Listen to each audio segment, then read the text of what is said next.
Hello friends, आज के इस चैप्टर में हम जावा के कंट्रोल स्टेटमेंट पढ़ेंगे।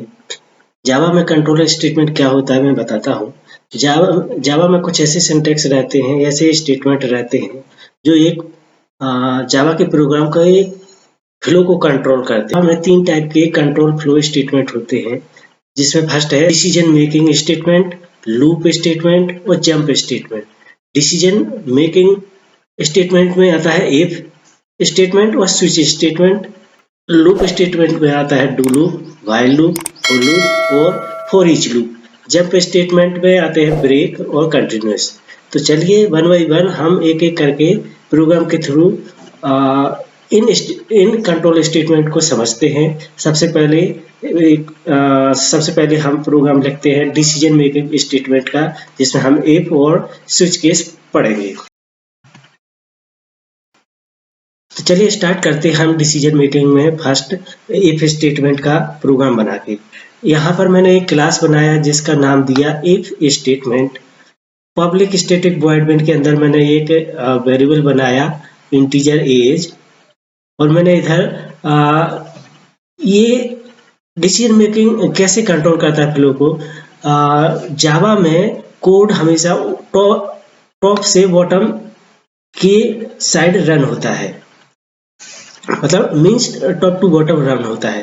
तो जब यहाँ मैं डिक्लेयर किया और यहाँ जब कंडीशन डाला, तो जब कंडीशन ये रहेगा तो ये वाला पार्ट नहीं चलेगा इफ के थ्रू।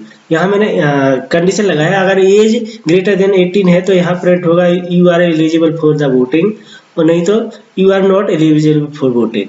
तो चलिए सबसे पहले मैं इसको कंपाइल करता हूँ और देखता हूँ इसका आउटपुट क्या निकलता है। तो जावा सी डॉट क्लास का नाम डॉट जावा,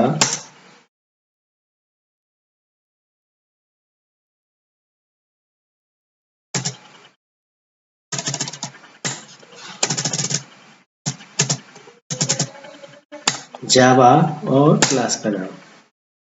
तो you are eligible for the voting, इसमें क्या लिखा है एज ग्रेटर, एज में कितना डाला मैंने इंटीजर एज में डाला 22, age greater than 22 greater than 18, yes. तो ये वाला स्टेटमेंट चल रहा है। तो ये फर्स्ट है डिसीजन मेकिंग इफ और एल्स का प्रोग्राम। ठीक है, अभी नेक्स्ट में किसका भी प्रोग्राम बता देता हूं, स्विच स्टेटमेंट। ठीक है, यहां पर देखेंगे तो क्लास बनाया मैंने एक स्विच स्टेटमेंट नाम से क्लास बनाया। इसमें public static void main same to same है। यहाँ पर एक वेरिएबल बनाया मैंने, नंबर में डाला 2। स्विच में मैंने नंबर पास किया, और ये नंबर का वैल्यू जब 10 रहेगा, केस में कंडीशन है, यहाँ पर कंडीशन है ये क्या कंपेयर कराना है हमें। ठीक है, तो केस 10 रहेगा तो मैं 10 प्रिंट कराऊंगा और ब्रेक कर दूंगा, तो ये ब्रेक भी हो गया। केस 20 रहेगा तो 20 प्रिंट कराऊंगा, ब्रेक कर दूंगा, और केस 30 रहेगा तो 30 प्रिंट होगा। अगर इसमें से कुछ नहीं रहेगा तो ये वाला लाइन प्रिंट होगा, नॉट इन 10 20 30। ठीक है, तो मैं पहले 20 के लिए कंपाइल करता हूँ। क्लास का नाम है स्विच स्टेटमेंट, तो Java C switch statement dot जावा।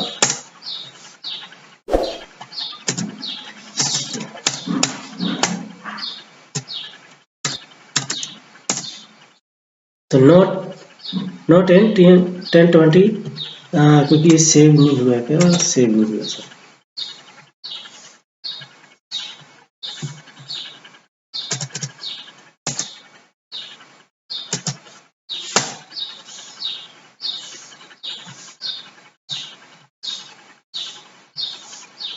अच्छा, 20 का ये कमेंट है ना लाइन।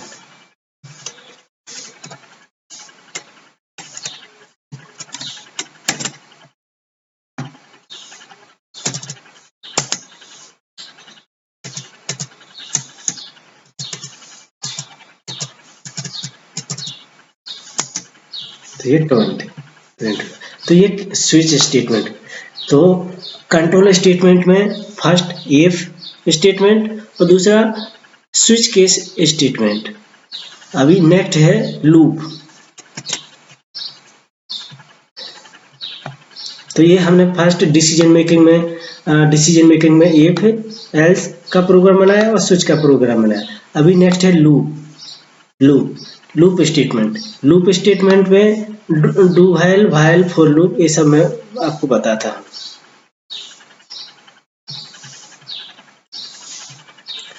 फॉर लूप क्लास बनाया फॉर लूप से। फॉर लूप का सिंटेक्स क्या रहता है? फॉर, फिर ब्रैकेट के अंदर इंट, एक वेरिएबल का नाम जो इनिशियलाइज हुआ है 0 से, और आई को कहाँ तक बढ़ाना है? 10 तक, और आई को प्लस किया तो ये 1 से इंक्रीमेंट होगा। तो आई की वैल्यू 1 से 0 से 9 तक प्रिंट होगी। चलिए इसको भी कंपाइल कर लेते हैं। जावा सी डॉट जावा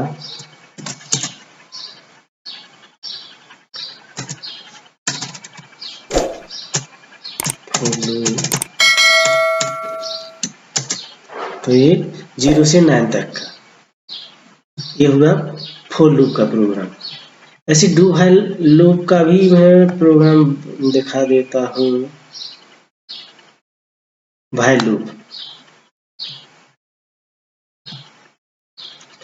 लूप में क्लास का नाम दिया while loop, public static void main, एक नंबर वेरिएबल लिया जिसको स्टार्ट किया 1 से, और व्हाइल नंबर, ये लूप जब तक चलेगा तब तक 10 नहीं हो जाता है, और फिर इसको प्रिंट कराया और लास्ट में इसको इंक्रीमेंट किया। तो यहाँ से नंबर पहले स्टार्टिंग में 1 रहेगा, 1 लेस देन है 10 के, तो ये 1 प्रिंट हो जाएगा, फिर 1 2 हो जाएगा, फिर 2 10 से छोटा है 2 प्रिंट हो जाएगा, 2 फिर से 3 हो जाएगा। तो ऐसे एक एक करके जब तक चलेगा जब तक 10 के इक्वल टू नहीं हो जाता। तो जावा सी व्हाइल लूप डॉट जावा सी व्हाइल लूप तो ये देखो 1 से 10 तक, तो ये व्हाइल लूप। तो दोस्तों ये फिर से तो ये जावा के कंट्रोल स्टेटमेंट है। इसमें डिसीजन मेकिंग में ये स्विच, लूपिंग में do while loop, for loop, each loop, jump statement में ब्रेक, कंटिन्यू, ये सब कंट्रोल स्टेटमेंट।